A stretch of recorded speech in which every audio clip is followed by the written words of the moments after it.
Hello, love. So I am going to do something a little bit different today. I am going to be making a video per week, or I'm going to try and do that for YouTube. So this is a full-length video.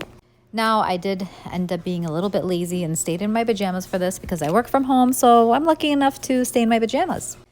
But I should have dressed up my face just a tad bit because this was not a very pretty picture. A little disappointed with myself when I was watching the video, so I decided to just cut my head off.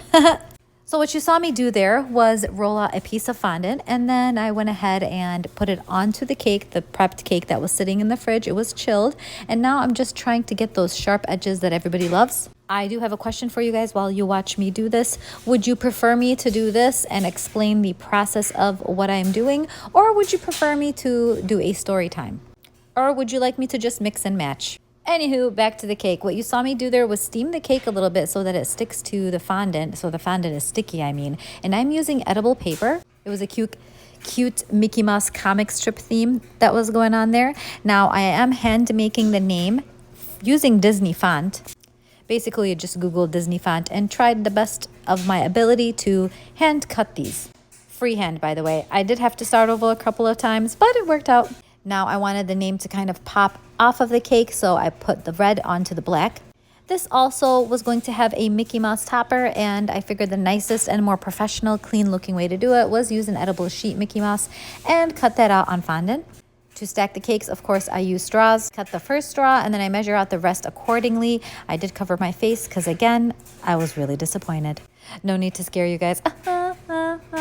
Anywho, now I'm just putting in the straws because those are going to help hold up that top tier. And after I went and put each one individually, even though some might be sticking out more than others, I know they are the same size because I cut them evenly. I'm adding buttercream so that it glues that top tier to the bottom tier. And I'm just adding a skewer for support. Now that bottom tier does have a board underneath it as well as a hole in the middle, so it goes right through that skewer. Now to add on the name, and look at that. I just love how the red popped off of that comic strip, and it was just so pretty. The trick is you do not want to put the name last because you want it to be centered. I felt like that top tier needed a red ribbon around the border just to cover up the space in between. And I feel like it kind of will bring the two tiers together in terms of color. I always meet the ribbons at the back of the cake because there's going to be that space where they do meet up, and I don't want that to be noticeable. Cutting it to fit, kind of smoothing it out, and that's it. Now, I steamed the top tier so that it is a little bit sticky, and that makes things stick on it. So I'm putting the Mickey Mouse topper, as well as little Mickey Mouse faces that I do have a cookie cutter for.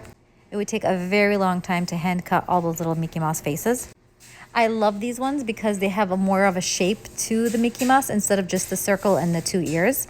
Now these balls I previously made using styrofoam balls dipped in chocolate. It's just a lot easier and it gives you a much cleaner look.